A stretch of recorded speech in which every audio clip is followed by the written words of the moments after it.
привет и добро пожаловать во вторую часть по ремонту данного автомобиля Honda Civic 5-го поколения. Всю информацию, которую вы услышите в данном видео, я буду выкладывать по ссылкам в описании. Это ремкомплекты, материалы, ссылки на другие отчеты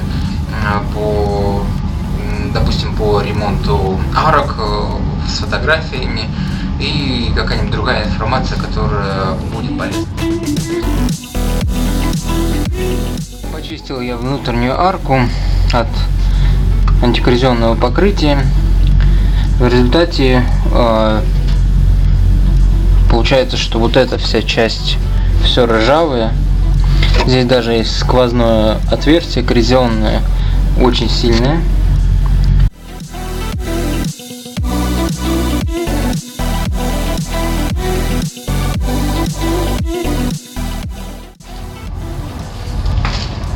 В связи с тем, что внутренняя арка и вместе под нишу горловины с внутренней стороны ржавая, а с этой стороны в заводском грунте в принципе в очень хорошем состоянии, то вот этот весь элемент я по заводским точкам сейчас отсверлю, отделю его. Скорее всего, вот эту часть под горловину будет заменена, а вот эту часть буду обрабатывать, удалять полностью ржавчину. Почему именно отсверливаю? Элемент невозможно с внутренней стороны удалить ржавчину обычным методом, щеткой и элементарно каким преобразователем ржавчины. Очень глубокая там коррозия, скорее всего буду использовать электролиз и пескоструй. То есть, а сейчас, как видно, использовать пескоструй на целом автомобиле это невозможно.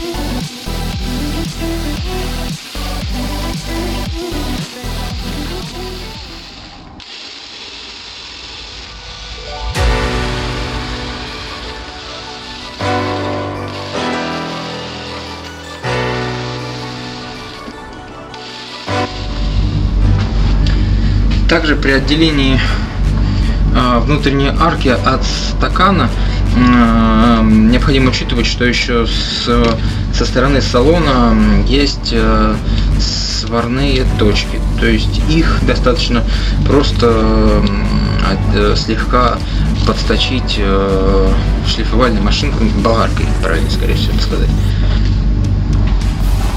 Далее отделяю брызговик, внутреннюю арку от стакана.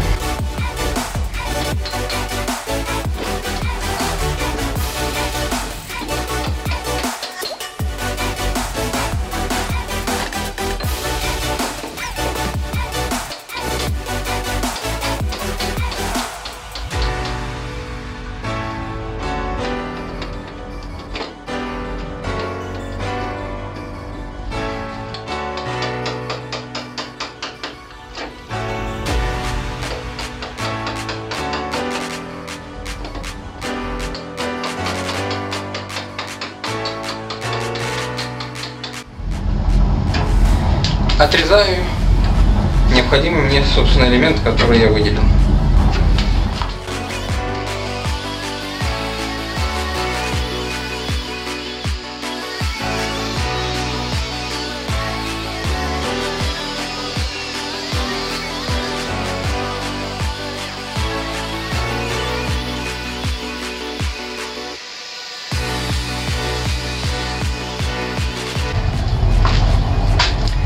В связи с тем, что владелец данного автомобиля в будущем хочет его поменять на Honda NSX, но, как известно, эта машина не существует, вот, я чуть-чуть больше отрезал брызговика с внутренней арки. Почему?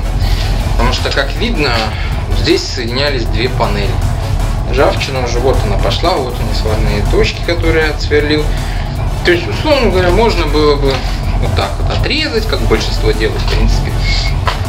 Вот. И вот тут приварить. Металл, в принципе, живой.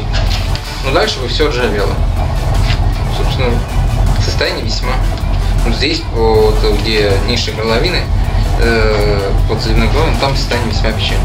Сейчас я еще вот здесь покажу тоже ржавчину, чтобы было понятно, что если кто-то хочет сделать хорошо, то большинство, что если кто-то хочет сделать хорошо, то необходимо, как сказать, более детально исследовать кузов автомобиля, потому что очень часто ржавчина бывает именно в местах стыка двух панелей. И, соответственно, оттуда ее как-то вытравить, кроме как их разделить, невозможно. Собственно, сама ржавчина, про которую я и говорил, то есть вот она идет. У внутренней арки есть отдельный элемент. Он, собственно, крепится точечной сваркой вот в этих местах и вот здесь. Тут еще вот. И вот здесь еще. Их, собственно, отсверливаете. Единственное, здесь такой будет момент, когда вы их отсверлите, не получится его полностью вытащить. Потому что с завода вот сюда вот заходит условный лепесток. Он заходит внутрь. Так, собственно, отсверливаю точечную сварку и отделяю этот элемент.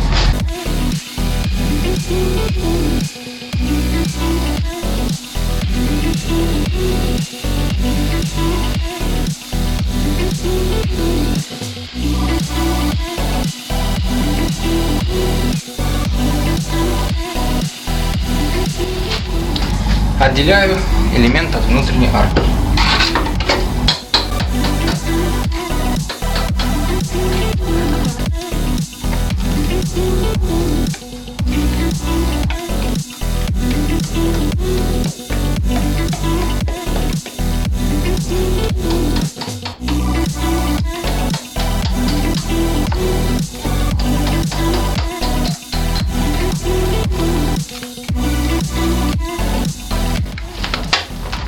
Как я и говорил, вот он лепесток, который заходит, и вот там он точечная сварка, у него он приварен. Мы сейчас ее попробуем отсверлить и посмотрим, отделится он или нет. Собственно, вот она, эта точечная сварка, которую необходимо высверлить, чтобы отделить вот этот боковой элемент.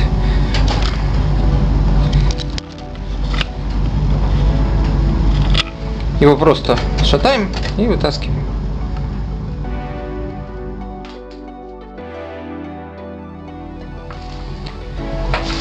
Стакан с внутренней стороны я почистил, счистил антикоррозионное покрытие, мастика, бесшовный герметик.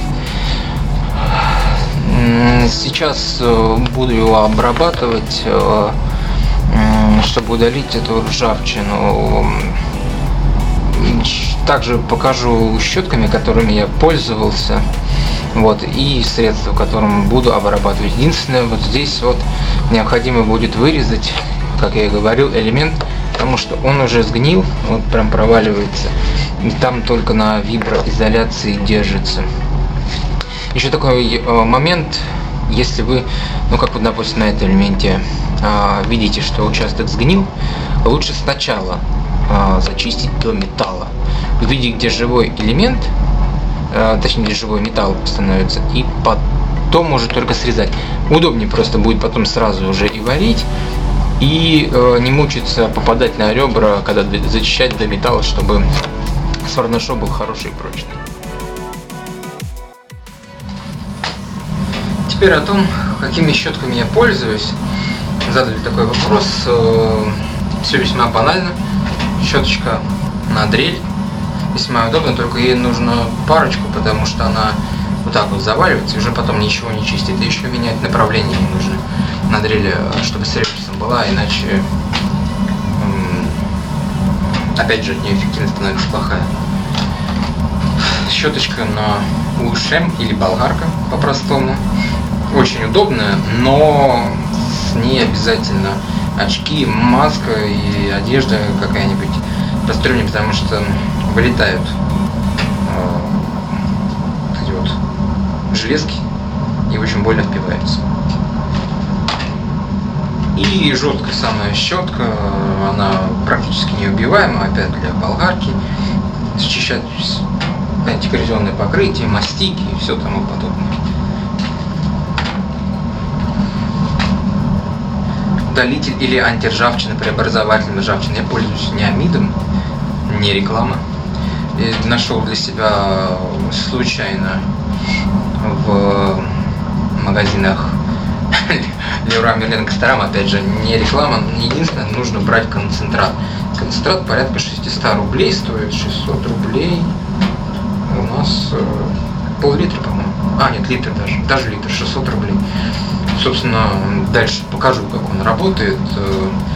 Намного лучше, мне нравится, чем всякая цинкария и тому подобное, тем более, что все преобразователи ржавчины, которые есть в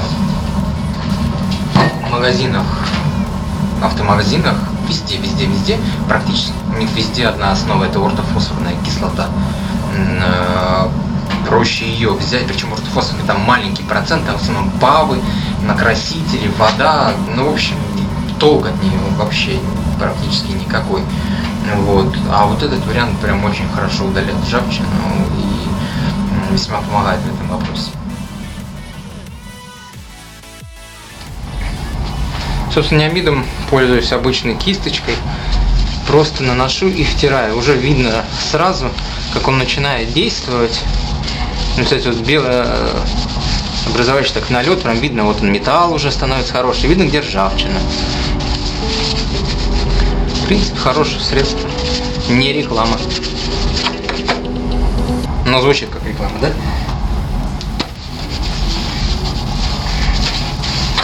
И дальше так вот втираешь, и потом постепенно переходишь, то есть оставляем его на некоторое время, там буквально час-два, и счищаем щеткой металлической щеткой на дрели, на болгарке, необычной. И еще раз также, ну то есть и так сказать до посинения, пока все у нас не будет серебристым, блестящим, то есть до металла.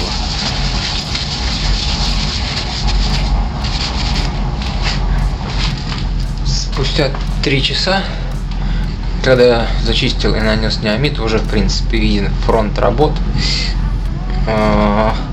И где очистилось, прям видно серебристый металл. А вот это черное, это коррозия. Это точечная коррозия, самое что ни на есть противная. Вот, ее необходимо удалять, ее весьма трудно удалить. Будем вычищать щетками, вот, и потом еще раз пробовать наносить неамид, и так несколько раз, пока коррозия не будет удалена. А это, собственно, сам элемент, отрезанный от стакана и внутренней арки, брызговик с местом под низшую заливной горловины. Брызговик сам по себе, в принципе, в хорошем состоянии. Слегка есть точечная коррозия, которая удалится после пескоструя. Остальной металл, в принципе, живой. Единственное, есть, да, вот этот вот весь элемент придется удалить и сделать новый. Теперь о том, как я восстанавливал нишу под заливную горловину. Все, в принципе, элементарно. Аккуратненько сгнивший участок срезал, раскрыл его, так сказать, до плоскости, чтобы наложить на металл. Использовал я металл толщиной 1 мм. Согнул как нужно. Примерил, естественно, сначала по нему несколькими этапами. И по чуть-чуть вот прихватил.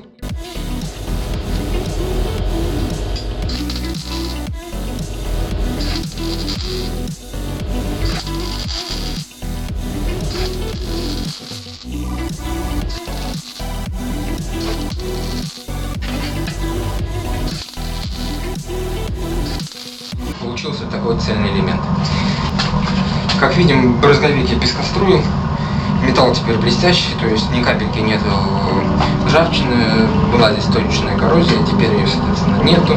Вот, поэтому я не стал его менять. Он в хорошем довольно-таки состоянии. Здесь я чуть-чуть больше сделал нахлёст, но это потому что пока что примерка. В дальнейшем я обрежу, и здесь просто главное, что в местах точечной сварки заводской, чтобы прихватился и этот элемент, и этот элемент. Главное, на что хочу обратить внимание, когда я отрезал этот элемент, я не нарушаю его заводскую конструкцию. То есть была точечная сварка, я точно так же по точечной сварке приварю. То есть жесткость автомобиля сохранится первозданная с завода.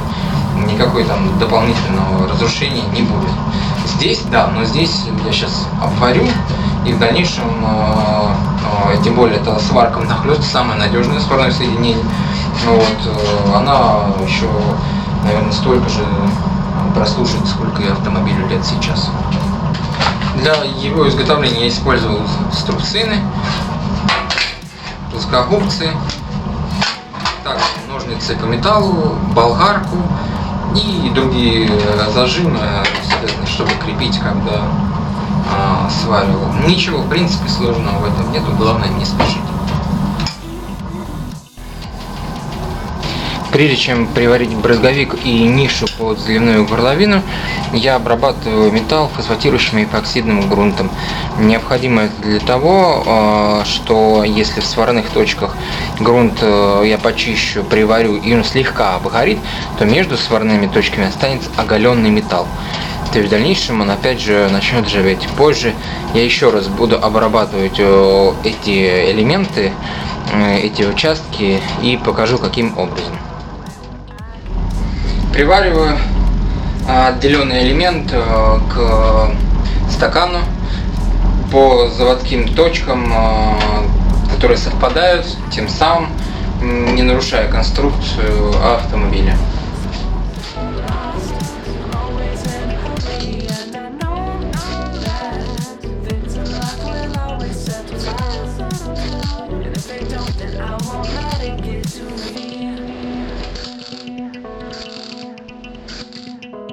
После того, как элемент был приварен, одно из самых важных мест, которое необходимо обработать, это стыки между двух элементов.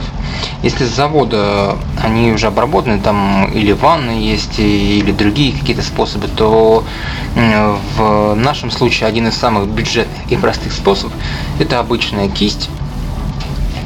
И вот после того, как я уже нанес кислотный грунт, сейчас я наношу акрилы прямо вот в стыке, вот так берем и пытаемся туда вот поглубже, чтобы нити кисти попали. Тем самым мы проникаем практически или до конца, ну, в любом случае грунт жидкий, он попадет, и сварное шоу, сварные точки, точнее, с внутренней стороны будут обработаны. И, собственно, сами элементы. Выгоревший грунт будет также уже обработан. То есть это очень хорошая защита и правильная, что самое главное.